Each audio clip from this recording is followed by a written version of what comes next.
Hello everyone, welcome to your channel Career Ladder. Today we are going to read the chapter 6 of Beehive class 9 English book. The chapter is named as My Childhood and it is written by Dr. APJ Abdul Kalam. तो doctor APJ Abdul कलाम की जो autobiography है wings of fire उसका ये extract है ये chapter. ठीक है, तो इस चैप्टर को स्टार्ट करने से पहले हम देखते हैं इसका बिफोर यू रीड। इस वीडियो में हम इस चैप्टर का पार्ट 1 कवर करेंगे। इस पार्ट चैप्टर को हमने दो पार्ट्स में डिवाइड कर दिया है। Let's start. Can you think of any scientist who have also been statesman? Statesman means an experience and respected politician. क्या आपने कभी ऐसे साइंटिस्ट के बारे में सोचा है जो कभी स्टेट्समैन या कभी पॉलिटिशियन रहे हैं? APJ Abdul Kalam whose projects in space, defense and nuclear technology guided India into the 21st century became our 11th president in 2002. APJ Abdul Kalam, इनको तो आप सभी लोग जानते होंगे। ठीक है, इनके जो प्रोजेक्ट थे स्पेस, डिफेंस और न्यूक्लियर टेक्नोलॉजी में इन्होंने गाइड किया इंडिया को 21st सेंचुरी में और ये हमारे 11th प्रेसिडेंट बने इन 2002। In his autobiography Wings of Fire, he speaks of his childhood. Autobiography means the story of your life which you write yourself. यानी आपकी लाइफ की वो स्टोरी जिसको आपने खुद लिखा हो, दैट इज कॉल्ड ऑटोबायोग्राफी। तो डॉक्टर कलाम की ऑटोबायोग्राफी का नाम था विंग्स ऑफ फायर और इसमें उन्होंने अपने चाइल्डहुड यानी अपने बचपन के बारे में अपनी बातें कुछ हमें बताई हैं। तो चलिए आइए अब चैप्टर को स्टार्ट करते हैं। इस चैप्टर में जहां भी आई, माई या ऐसा फर्स्ट पर्सन जो हमें दिया हुआ है वो किसके बारे में है? वो डॉक्टर कलाम के बारे में है। ठीक है, I was born into a middle class Tamil family in the island town of Rameshwaram in the erstwhile Madras state. Erstwhile यानी फॉर्मर। तो डॉक्टर कलाम कहते हैं I was born into a middle class Tamil family. तो वो कहते हैं कि मैं पैदा हुआ था मिडिल क्लास तमिल फैमिली में in the island town of Rameswaram. और वो कहाँ था? Island town of Rameswaram in the erstwhile Madras state, यानी अस्तवाइल यानी फॉर्मर, फॉर्मर मद्रास स्टेट में, क्योंकि अब मद्रास को कहते हैं Chennai. My father Jainulabdeen had neither much formal education nor much wealth. तो डॉक्टर कलाम कहते हैं मेरे फादर जैनुलाब्दीन, उनके पिता का नाम था Jainulabdeen, had neither much formal education, ना तो उनके पास बहुत फॉर्मल एजुकेशन थी, नॉर मच वेल्थ, ना ही उनके पास बहुत सारी मनी थी। Despite these advantages, he possessed great innate wisdom and a true generosity of spirit. और इन सब डिसएडवांटेजेस के बावजूद भी, ना तो उनके पास एजुकेशन थी ना ही बहुत सारी उनके पास मनी थी, तो इसके बावजूद भी उनके पास क्या थी? इननेट विजडम थी। इननेट यानी इनबॉर्न, इन वंस नेचर, यानी उनके पास इनबॉर्न विजडम थी, यानी वो एक इंटेलेक्चुअल पर्सन थे। And A true generosity of spirit, generosity means willingness to give help or support, especially more than is usual, and spirit a positive emotional state। यानी इन सब disadvantages के बावजूद भी वो एक इंटेलेक्चुअल पर्सन थे और वो हमेशा जो नीडी पर्सन थे उनकी हेल्प करने के लिए हमेशा तैयार रहते थे। He had an ideal helpmate in my mother, आशी अम्मा। ठीक है, यहाँ पे ये याद रखने वाली चीज है कि डॉक्टर कलाम की मदर का नाम था आशी अम्मा और उनके फादर का नाम था Jainulabdeen. He had an ideal, ideal यानी परफेक्ट, मोस्ट सुटेबल। तो उनके फादर जो जैनुलाब्दीन जिनका नाम था, उनके पास एक आइडियल हेल्पमेट थी जो उनकी मदर थी जिनका नाम था आशी अम्मा। I do not recall the exact number of people she fed every day. Recall to bring back to mind या recollect and fed to give or serve food to someone. I do not recall। तो doctor Kalam कहते हैं कि मुझे याद नहीं है exact number of people, उन लोगों की सही गिनती मुझे याद नहीं है। शी फेड एवरी डे, जिन लोगों को उनकी मदर रोज खाना खिलाया करती थी। But I am quite certain that far more outsiders ate with us than all the members of our own family put together. But I am quite certain, लेकिन डॉक्टर कलाम कहते हैं कि मुझे इस बात का पूरा विश्वास है कि बाहर से जो आउटसाइडर जो आते थे, ठीक है, और जो हमारे साथ खाना खाते थे उनकी गिनती ज्यादा थी, और हमारे अगर पूरी फैमिली के पूरे मेंबर्स भी एक साथ मिला दिए जाएं तो उनकी गिनती भी कम पड़ जाती थी। यानी उनके घर पर बाहर से जितने लोग भी खाना खाने आते थे उनकी गिनती ज्यादा होती थी डॉक्टर कलाम की फैमिली मेंबर्स से। I was one of many children, a short boy with rather undistinguished look, born to tall and handsome parents. Undistinguished यानी not very attractive और interesting.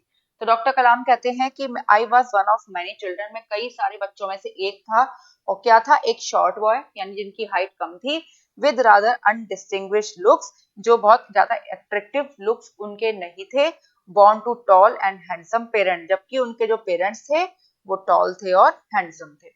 We lived in our ancestral house. ठीक है, ancestral यानी relating to members of our family from the past.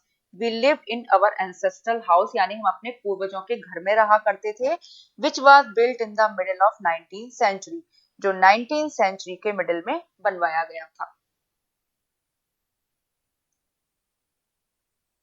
It was a fairly large pakka house made of limestone and brick on the Mosque Street in Rameshwar. Limestone, a white or light grey rock that is used as a building material or in the making of cement, that is limestone.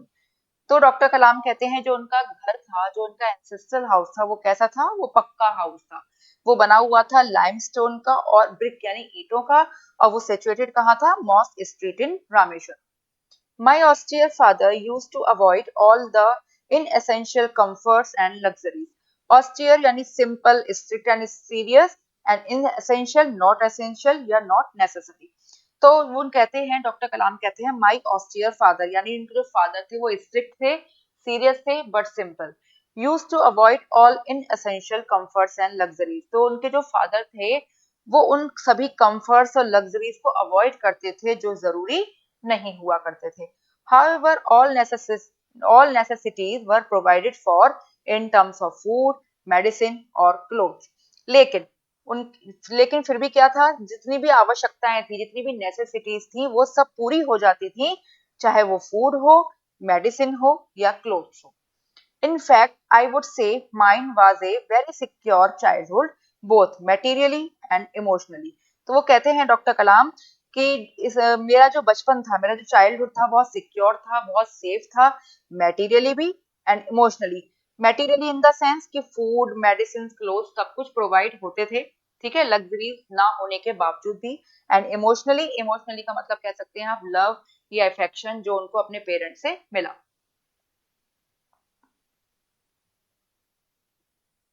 The Second World War broke out in 1939 when I was 8 years old. तो doctor Kalam कहते हैं जो second world war था वो कब start हुआ, 1939 में हुआ, और जब उनकी एज उस समय थी 8 years. For reasons I have never been able to understand, a sudden demand for tamarind seeds erupted in the market. Tamarind seeds, ये होते हैं tamarind seeds, हिंदी में tamarind को कहते हैं इमली. For reasons I have never been able to understand. तो doctor Kalam कहते हैं कि मैं ये कभी नहीं जान पाया कि a sudden demand for tamarind seeds erupted in the market. Erupted यानी started suddenly.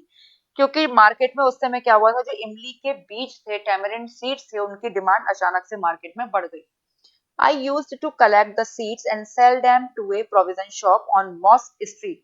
तो डॉक्टर कलाम क्या करते थे, उन सीड्स को कलेक्ट कर लिया करते थे, उनको सेल कर दिया करते थे प्रोविजन शॉप पर. प्रोविजन शॉप यानी टू प्रोवाइड और supply food and other necessities, यानी आप हिंदी में कह सकते हैं इसको किराने की शॉप. ठीक है, तो डॉक्टर कलाम क्या करते थे, टैमरिंड सीड को कलेक्ट करके प्रोविजन शॉप पर सेल कर दिया करते थे. और प्रोविजन शॉप कहाँ थी, मॉस्क स्ट्रीट में. A day's collection would fetch me the princely sum of 1 anna. Fetch यानी to bring back something, princely sum यानी generous amount यानी large sum, and anna an old Indian coin worth about 6 पैसे. ठीक है, तो tamarind seeds को cell करने के बाद उनको क्या मिलता था, एक दिन की जो कलेक्शन होती थी वो उनको मिल जाती थी 1 आना, यानी 1 आना, जो 6 पैसे के करीब जिसकी वैल्यू होती थी. और ये के लिए उस समय बहुत प्रिंसली सम था, यानी बहुत बड़ा अमाउंट था. My brother-in-law Jalaluddin would tell me stories about the war which I would later attempt to trace in the headlines of in दीनामणि. तो डॉक्टर कलाम के ब्रदर इन लॉ का नाम था जलालुद्दीन. वो उन्हें स्टोरी सुनाया करते थे सेकेंड वर्ल्ड वॉर के बारे में, जिसे वो बाद में दीनामणि, जो या तो पेपर था या मैगजीन थी, उसकी हेडलाइंस में उनको ट्रेस करने की कोशिश किया करते थे. Our area being isolated was completely unaffected by the war. Isolated यानी alone. उनका एरिया, ठीक है, जिस एरिया में वो रहते थे वो लगभग आइसोलेटेड था, यानी अकेली जगह में पड़ता था, वहां ज्यादा भीड़ भाड़ नहीं थी, तो वहां पर जो वार चल रहा था उसका कोई ज्यादा इफेक्ट वहां पर नहीं था. But soon India was forced to join the Allied forces and something like a state of emergency was declared. Allied forces यानी armies of UK, USA and Russia during the Second World War. लेकिन जल्दी ही India को allied forces को join करना पड़ा और एक तरह से जो इमरजेंसी की कंडीशन थी वो लगभग डिक्लेयर हो गई थी. The first casualty came in the form of the suspension of the train halt at Rameswaram station. Train halt means a very small station with a short platform and no building. That is train halt. तो पहली जो casualty यानी पहली जो problem थी वो कब आई, किस फॉर्म में आई? रामेश्वरम स्टेशन पर जो ट्रेन हॉल्ट था वो सस्पेंड कर दिया गया. ट्रेन हॉल्ट सस्पेंड करने का मतलब है, ट्रेन हॉल्ट वो जगह है जहां पर ट्रेन रुक जाया करती है, ठीक है. तो अब ट्रेन हॉल्ट को सस्पेंड कर दिया गया, तो रामेश्वरम स्टेशन पर अब ट्रेन नहीं रुकती थी. तो ये सबसे बड़ी जो कैजुअलिटी थी, सबसे बड़ा जो नुकसान हुआ था वो इस युद्ध का ये हुआ था. The newspapers now had to be bundled and thrown out from the moving train on the Rameshwaram road between Rameshwaram and Dhanushkodi. ठीक है, अब ट्रेन हॉल्ट के सस्पेंड होने का नुकसान ये हुआ कि न्यूज़पेपर्स के अब जो है बंडल बांधे जाने लगे और उनको क्या करते थे, मूविंग ट्रेन से यानी चलती हुई ट्रेन से रामेश्वरम रोड पर फेंकना पड़ता था, जो रामेश्वरम धनुषकोडी के बीच में थी. ठीक है, यानी ट्रेन अब रुकती नहीं थी, तो चलती हुई ट्रेन से ही न्यूज़पेपर के बंडल्स को रोड पर फेंकना पड़ता था. That forced my cousin Samsuddin, who distributed newspapers in Rameswaram, to look for a helping hand to catch the bundles, and as if naturally I filled the slot. तो वो कहते हैं doctor Kalam, that force my cousin Shamsuddin, जिनका काम था जो newspaper को distribute किया करते थे रामेश्वरम में, ठीक है, अब उनको एक हेल्पिंग हैंड की जरूरत पड़ने लगी जो इन बंडल्स को रोड पर पकड़ सके. And if naturally I fill the slot. Slot यानी to put someone in a particular position. And naturally Shamsuddin को अपने भाई की ही जरूरत पड़ी, तो इसलिए डॉक्टर कलाम ने वो जरूरत उनकी पूरी कर दी. Shamsuddin helped me earn my first wages. Wages यानी मनी रिसीव फॉर वर्क और सर्विसेज. तो इस तरह से शमसुद्दीन ने डॉक्टर कलाम की हेल्प की उनकी पहली वेजेस को अर्न करने में. Half a century later, I can still feel the surge of pride in earning my own money for the first time. Surge यानी sudden increase. Half a century later यानी लगभग 50 years बाद doctor Kalam कहते हैं कि मैं उस प्राइड को महसूस कर सकता हूँ जो जब मैंने पहली बार अपनी ओन मनी को अर्न किया था, यानी अपनी पहली वेजेस को मैंने अर्न किया था. Every child is born with some inherited characteristics into a specific socio-economic and emotional environment and trained in certain ways by figures of authority. Inherited characteristics means characteristics that are passed from parents to their children. Every child is born यानी हर बच्चे का जन्म होता है कुछ inherited characteristics के साथ, जो कैरेक्टरिस्टिक्स उस बच्चे को अपने पेरेंट्स से मिलती हैं. Into a specific socio economic and emotional environment. इस बात का मतलब ये है कि हर घर का जो एनवायरनमेंट होता है वो अलग होता है, हर बच्चा डिफर होता है, ठीक है. तो हर बच्चे को जो एनवायरनमेंट मिलता है, चाहे वो सोशल एनवायरनमेंट हो, इकोनॉमिक एनवायरनमेंट हो या इमोशनल एनवायरनमेंट हो, सर हर बच्चे का हर घर का जो एनवायरनमेंट होता है वो अलग होता है. And trained in certain ways by figure of authority. Figures of authority यानी persons who have authority over another person. और उस बच्चे को ट्रेन किया जाता है, यानी हर बच्चा अपनी फिगर्स ऑफ अथॉरिटी, यानी हर किसी बच्चे को उनके पेरेंट्स हो या उनके ग्रैंड पेरेंट्स हो फिगर्स ऑफ अथॉरिटी की तरह होते हैं, ठीक है. तो हर बच्चे को कुछ ना कुछ सीखने को मिलता है अपने पेरेंट्स से या अपने ग्रैंड पेरेंट्स से. I inherited honesty and self discipline from my father. तो डॉक्टर कलाम कहते हैं कि मुझे अपने पिता से मिला क्या, ऑनेस्टी एंड सेल्फ डिसिप्लिन, ये उन्होंने अपने फादर से सीखा. From my mother I inherited faith in goodness and deep kindness and so did my 3 brothers and sister. Faith यानी स्ट्रॉन्ग बिलीफ और trust, and goodness the quality of being good. तो अपने father से तो उन्होंने सीखा ऑनेस्टी एंड सेल्फ डिसिप्लिन, ठीक है, और अपनी मदर से उन्होंने क्या सीखा, फेथ इन गुडनेस यानी अच्छाई में विश्वास, और उनको अपनी मदर से क्या सीखा उन्होंने, काइंडनेस, और यही उनके 3 ब्रदर्स और उनकी बहन, ठीक है, उनके 3 भाइयों और उनकी बहन ने भी यही अपने माता पिता से सीखा। I had 3 close friends in my childhood, Ramanatha Sastry, Aravindan and Siva Prakasan. तो डॉक्टर कलाम के 3 क्लोज फ्रेंड्स थे उनके बचपन में, एक जिनका नाम था Ramanatha Sastry, Aravindan and Siva Prakasan. All these boys were from orthodox Hindu Brahmin families. Orthodox means closely following the old traditional belief, ceremonies etcetera. ये सभी लड़के यानी शास्त्री जी, अरविंदन एंड शिव प्रकाशन तीनों ही ऑर्थोडॉक्स हिंदू ब्राह्मण फैमिली को बिलोंग किया करते थे। As children, none of us ever felt any difference among us ourselves because of our religious differences and upbringing. Upbringing means the way your parents care and train you during your childhood. ठीक है, जिस तरह से जो parents है अपने बच्चों को जो है पालते हैं उसको कहते हैं अपब्रिंगिंग। तो एज चिल्ड्रन, जब हम बच्चे थे, none of us ever felt any difference among us ourself, तो हम में से किसी ने भी अपने बीच में कोई भी डिफरेंस किसी भी तरह का महसूस नहीं किया, हमारे रिलीजियस डिफरेंसेस की वजह से और अपब्रिंगिंग की वजह से, क्योंकि सभी के धर्म अलग अलग थे, तो इस वजह से और सबके पालन पोषण का जो तरीका था वो सभी का अलग अलग था, क्योंकि सब अलग अलग फैमिली को बिलोंग करते थे, इसलिए। लेकिन इन सब वजहों से कभी भी उनके बीच में कभी भी किसी तरह का कोई डिफरेंस फील नहीं हुआ। In fact, Ramanatha Shastri was the son of Pakshi Lakshmana Shastri, the high priest of the Rameswaram temple. जो रामानाथा शास्त्री थे वो पुत्र थे पक्षी लक्ष्मण शास्त्री के, जो रामेश्वरम टेम्पल के हाई प्रीस्ट थे। Later he took over the priesthood of the Rameswaram temple from his father.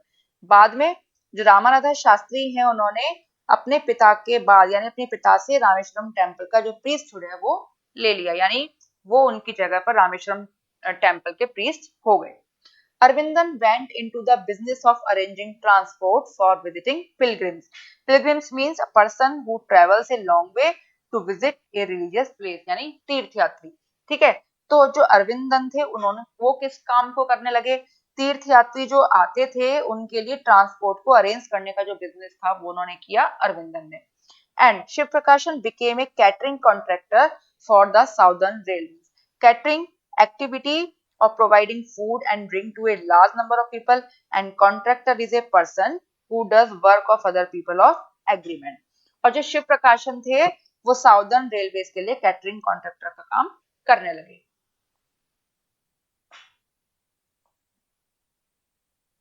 During the annual Sri Sita Ram Kalyanam ceremony, our family used to arrange boats with a special platform for carrying idols of the Lord from the temple to the marriage site, situated in the middle of the pond called Ram Tirth, which was near our house. तो doctor Kalam कहते हैं during the annual Shri Sitarama Kalyanam ceremony, annual यानी साल में एक बार होने वाली, ठीक है, तो साल में एक बार होती थी श्री सीताराम कल्याणम सेरेमनी। तो उस सेरेमनी में our family used to arrange boats with a special platform. तो डॉक्टर कलाम की जो फैमिली थी वो ऐसी बोट्स को अरेंज किया करती थी जिसमें एक स्पेशल प्लेटफॉर्म बना हुआ होता था, ताकि लॉर्ड की जो आइडल्स यानी मूर्तियां, आइडल्स का मतलब statue that people treat as a god, भगवान की जो मूर्ति है उनको कैरी किया जा सके, कहां से, from the temple to the marriage site, मंदिर से लेके मैरिज साइट तक। और वो मैरिज साइट सिचुएटेड थी एक पॉन्ड के बीच में, और उस पॉन्ड का नाम था राम तीर्थ, which was near our house, और ये उनके घर के पास ही था। यानी एनुअल सीताराम कल्याणम सेरेमनी जब होती थी तो उनकी फैमिली बोट्स अरेंज करती थी जिसमें के स्पेशल प्लेटफॉर्म लगा हुआ होता था जो भगवान की मूर्तियों को कैरी करती थी टेम्पल से मैरिज साइट तक। और ये मैरिज साइट एक राम तीर्थ नाम के तालाब के बीच में बनी हुई थी, ठीक है, और ये राम तीर्थ जो था ये उनके घर के पास ही था। Events from the Ramayana and from the life of the prophet were the bedtime stories my mother and grandmother would tell the children in our family. Prophet यानी messenger of God। तो डॉक्टर कलाम कहते हैं कि रामायण की जो events थी यानी रामायण की कहानियां कह लीजिए, रामायण की कुछ घटनाएं कह लीजिए, और प्रोफेट की लाइफ की जो इवेंट्स थी वो उनकी बेड टाइम स्टोरीज हुआ करती थी, ठीक है, जिन्हें उनकी मदर और उनकी ग्रैंड मदर, उनकी फैमिली के बच्चे यानी सभी भाई बहनों को सुनाया करती थी। ठीक है, यानी रामायण और प्रोफेट से जुड़ी हुई जो कहानियां, जो इवेंट्स थी, वो उनकी मदर और grand mother bed time stories के रूप में उन लोगों को सुनाया करती थी। तो आई होप आपको ये चैप्टर यहाँ तक समझ में आया होगा। तो हम आगे का जो पार्ट है वो सेकंड वीडियो में कंटिन्यू करते हैं। तो मिलते हैं आपसे सेकंड वीडियो के लिए, तो तब तक हमारे साथ बने रहिए। तब तक के लिए बाय बाय।